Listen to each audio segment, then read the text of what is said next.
नमस्कार और एक और यात्रा रिपोर्ट में आपका स्वागत है। मैं बॉस्टन में हूँ, वॉशिंगटन डीसी से पिछले 5 घंटे असेलर एक्सप्रेस से सफ़र करके आया हूँ। इसलिए आज हम एमट्रैक के असेलर एक्सप्रेस के पहली श्रेणी में नॉर्थ ईस्ट कॉरिडोर के लिए जा रहे हैं। वीडियो का आनंद लें। मैंने इंट्रो में अपनी पारंपरिक मौखिक बनावट में से एक बनाया। वॉशिंगटन और बॉस्टन के बीच सफ़र के लिए एमट्रैक असेलर एक्सप्रेस में 5 घंटे नहीं लगते हैं। यह लगभग 450 मील की दूरी तय करने के लिए 7 के घंटे करीब लेता है। इसका मतलब है कि इस एक्सप्रेस सेवा का औसत 60 मील प्रति घंटे से थोड़ा ही अधिक है और इसका कारण मैं पता लगाऊंगा थोड़ी देर बाद। हालांकि हमारी यात्रा यहाँ वॉशिंगटन यूनियन स्टेशन से शुरू होती है, जो 1907 में बनाया गया अमेरिका के महान रेल टर्मिनलों में से एक है। यह वास्तव में एक ऐसे समय को दर्शाता है जब रेलवे अमेरिकी कल्पना का अग्र और केंद्र था। 19वीं सदी के अंत और 20वीं सदी की शुरुआत में अमेरिका भर में रेलमार्गों का निर्माण अमेरिकी सीमा को बांधने और आज हम पहचानने वाले अमेरिकी राष्ट्र का निर्माण करने में महत्वपूर्ण कारक थे।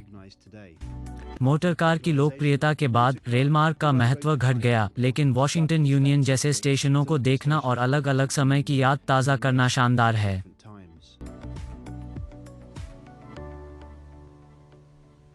मुख्य हॉल के बाहर थीम या उपयोगितावादी यात्री पक्ष है। यहाँ वो जगह है जहाँ आप अपने टिकट लेंगे जब तक कि मेरी तरह आपने उन्हें ऑनलाइन नहीं खरीदा होगा। इस स्थिति में आप उन्हें अपने फ़ोन पर प्रदर्शित कर सकते हैं। एमट्रैक असेलर में सेवा व्यवसाय के केवल 2 वर्ग हैं और पहले उच्चतर होने के साथ सभी प्रथम श्रेणी के टिकट से आप इस लाउंज में जा पाएंगे। अगर ग्रेट हॉल उस समय की याद दिलाता है जब रेलमार्ग का अत्यधिक महत्व था, मेरा कहना है कि असेलर लाउंज का ठीक उल्टा है। यह बहुत 90 के दशक जैसा है। यह नीचे चला गया है और अच्छी तरह से नवीनीकरण की आवश्यकता है। इसके बावजूद तुम अब भी अपनी यात्रा शुरू करने से पहले कॉफ़ी, एक शीतल पेय और यहाँ तक कि खाने के लिए कुछ हल्का फुल्का ले सकते हो। नॉर्थ बाउंड 1 लाउंज में ऐसी सुविधा है जिसकी मैंने तारीफ की, जहाँ सामान रखने की सुविधा है।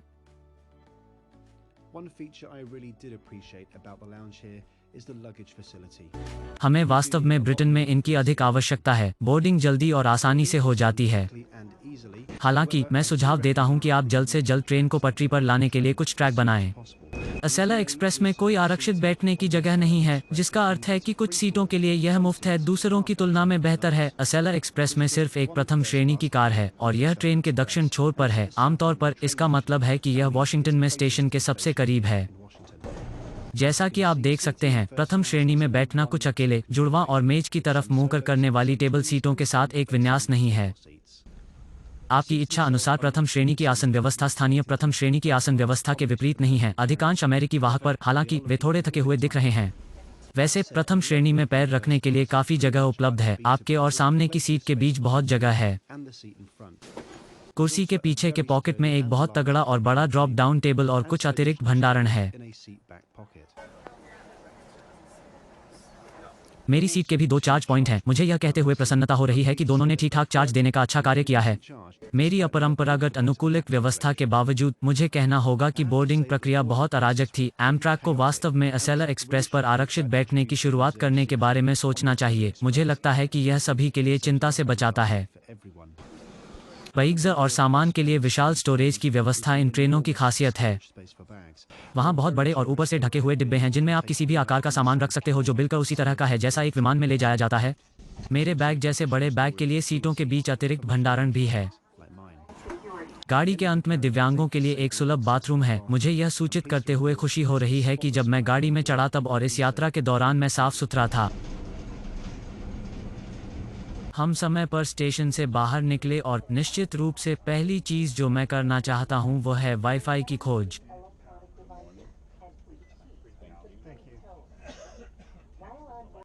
We pull out of the station bang on time, and of course the first thing I want to do is check out the Wi-Fi. Amtrak अधिकांश अमेरिकी एयरलाइंस के विपरीत एमट्रैक कनेक्ट नेटवर्क पर मुफ्त वाईफाई है। मुझे पता है कि आप वीडियो देखने के लिए इसका उपयोग करने वाले नहीं हैं, लेकिन मैंने यह जांचने के लिए एक YouTube वीडियो चलाया जो बिना किसी समस्या के चला है। यह एक लंबी यात्रा है और इस ट्रेन में लगभग 7 घंटे की अवधि के लिए 2 भोजन सेवाएं हैं। नाश्ता और दोपहर का भोजन है। भोजन सेवा के सभी चार्जेस आपके प्रथम श्रेणी के रेल टिकट में शामिल हैं। प्रथम श्रेणी की कार में सेवा में एक समर्पित परिचय होता है जिसकी सेवा पूरे सफर में तेज और कुशल थी। मैंने कई बार एमट्रैक की यात्रा की है और यह वास्तव में एक अजीब चौपाया है जिसकी तुलना यूरोपीय रेलवे के साथ नहीं की जा सकती। हमारे सहित लगभग सभी गाड़ियां वास्तव में थक चुकी हैं, लेकिन मुझे हमेशा जो आराम मिला है वो औसत से ऊपर है। यहाँ प्रथम श्रेणी में सीट का झुकाव काफ़ी अच्छा है और अधिकांश यूरोपीय ट्रेनों की तुलना में बहुत बेहतर है। मुझे कहना पड़ेगा कि मैं वास्तव में ब्रांडिंग की कुछ साझेदारियां नहीं समझ पा रहा हूं जो उनके पास प्रथम श्रेणी में है। यह उनका प्रीमियम उत्पाद माना जाता है, लेकिन वहां डंकिन डोनट्स और कॉफ़ी भी है। वास्तव में उनके साथ प्रीमियम ब्रांड की पहचान नहीं हो पाती जो वॉशिंगटन और न्यूयॉर्क के बीच 135 mph तक की गति से यात्रा करेगा। यहाँ के अधिकांश ट्रैक उच्च प्रति की अभियांत्रिकी और तेज गति से चलने के लिए बनाए गए हैं। हालांकि सवारी की गुणवत्ता किसी और तेज गति से चलने वाली गाड़ियों की तुलना में कुछ अच्छी नहीं है। यात्रा के दौरान नाश्ता करते वक्त मेरा संतरे का जूस एक से अधिक बार गिर चुका है। आप यहाँ देख सकते हैं, मैंने जूस के साथ ऑमलेट को चुना है। मुझे कहना है कि मैं एमट्रैक पर भोजन से विशेष रूप से अभिभूत नहीं था। प्रथम श्रेणी के टिकट महंगे हैं और भोजन की पेशकश में सुधार करने के लिए निश्चित रूप से गुंजाइश है। मुझे लगता है कि वॉशिंगटन और बॉस्टन के बीच कई ठहराव हैं। उनमें से एक है थर्गुड मार्शल एयरपोर्ट यहाँ बाल्टिमोर में। यह यूनाइटेड स्टेट्स में हवाई अड्डों की तुलनात्मक रूप से कम संख्या में से एक है जिसमें भारी रेल नेटवर्क का संबंध है। अगला पड़ाव विल्मिंगटन डेलावेयर है। मुझे लगता है कि यहाँ कुछ असामान्य हुआ है। यहाँ विल्मिंगटन में पुलिस ट्रेन पर सवार हुई और एक स्निफर डॉग का इस्तेमाल किया। मुझे यकीन नहीं है कि यह नियमित है या वे किसी व्यक्ति या कुछ विशिष्ट की तलाश में थे।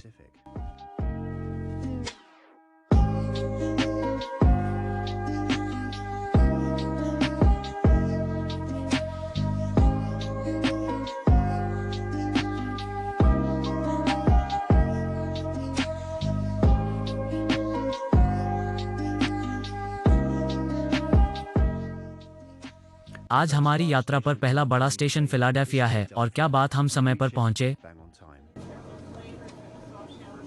हाँ, कोई भी सम्मानजनक नहीं है।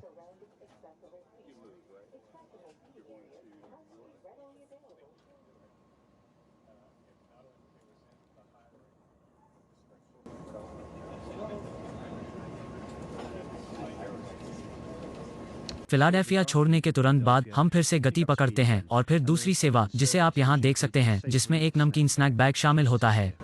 एक बुनियादी कोल्ड टेल सेवा भी है जो कुछ एयरलाइनों से भिन्न नहीं है।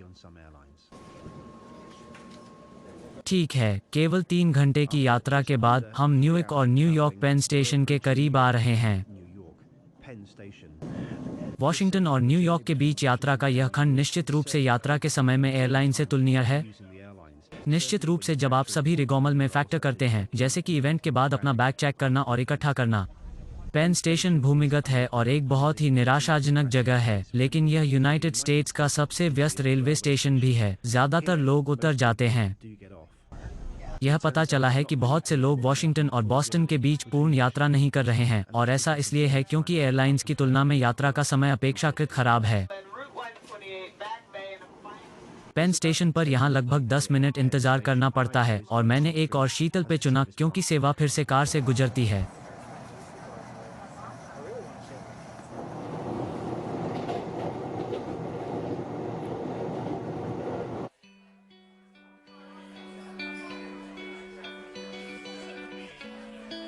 एक CZ आप बाएं हाथ की तरफ पेन स्टेशन से उत्तर की ओर निकले थे। आप अंततः न्यूयॉर्क के शहर के कुछ शानदार नज़ारे देखेंगे।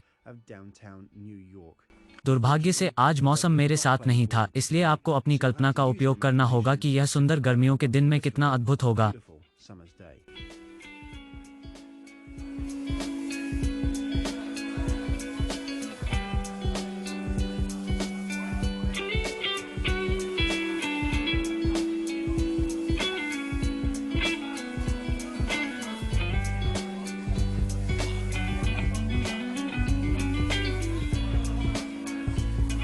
सेवा के बारे में मेरी सराहना की गई चीज़ों में से एक यह है कि भोजन उचित समय पर परोसा गया। दोपहर करीब 1 बजे लंच आया।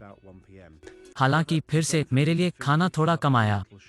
एक निश्चित रूप से लगता है कि एमट्रैक को अपने भोजन की पेशकश में सुधार करना चाहिए और इससे कुल मिलाकर एक खास अनुभव अधिक सुखद होगा। वॉशिंगटन और न्यूयॉर्क के बीच सभी तरह के टिकट प्राप्त करने के लिए ऑफ टिकट निरीक्षण किए जाते हैं।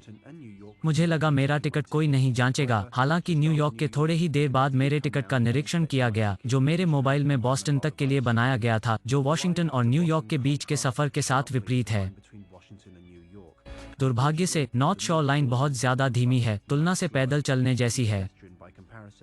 वॉशिंगटन और बॉस्टन के बीच बहुत लंबी यात्रा के समय का मुख्य कारण इस लाइन का बहुत धीमा होना है।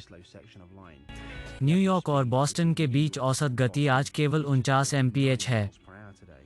हालांकि इसके बावजूद मैं ट्रैक के इस हिस्से को वॉशिंगटन और न्यूयॉर्क के बीच उच्च गति लाइन में बहुत अधिक दर्शनीय मानता हूं। सिर्फ एक पल के लिए नज़ारों का आनंद लें।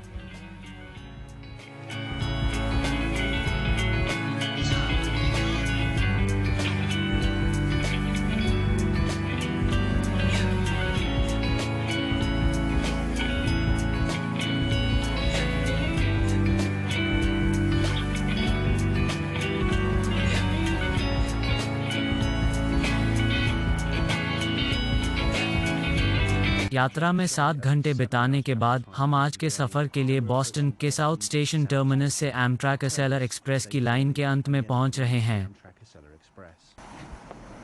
व्यक्तिगत रूप से मुझे एमट्रैक एसेलर की स्थापना थोड़ी भ्रमित करती है। मुझे लगता है कि वॉशिंगटन और न्यूयॉर्क के बीच यह वास्तव में अच्छा विकल्प है, आपको सही कीमत मिलती है, लेकिन यह सेवा किसी भी तरह से एयरलाइंस के साथ प्रतिस्पर्धा में नहीं है। यदि आप वॉशिंगटन और बॉस्टन के बीच की पूरी दूरी की यात्रा कर रहे हैं या बॉस्टन और न्यूयॉर्क के बीच का उत्तरी भाग भी, तो मुझे ट्रेन में अपना समय अच्छा लगा। सही कहूं तो मैं थोड़ा उत्साही हूं, हालांकि इस सब के बाद मैं वास्तव में एमट्रैक की सिफारिश नहीं कर सकता। प्रथम श्रेणी में एसेलर एक्सप्रेस में एक अच्छे मूल्य का उत्पाद है, लेकिन बहुत सारी कमियां भी हैं। मैं यह कहना चाहूँगा कि अपने मूल्य के हिसाब से यह एक प्रीमियम उत्पाद है और यह हमें इस छोटी सी समीक्षा के अंत में बहुत अच्छी तरह से लाता है। इसके साथ वहन करने के लिए धन्यवाद और मुझे वास्तव में आशा है कि आप एमट्रैक के एसेलर एक्सप्रेस की मेरी छोटी सी समीक्षा का आनंद लेंगे। भविष्य में और भी वीडियोस आएंगे। मैं शालीनता से पीछे हट रहा हूं क्योंकि मुझे यह विश्व दौरा खत्म करना है। बस एक और वीडियो है और फिर हम सामान्य सेवा में वापस आ जाएंगे। देखने के लिए धन्यवाद। यदि आप कहीं भी हैं तो यह बहुत अच्छा होगा कि आप एपी ट्रैवल्स को सब्सक्राइब करें।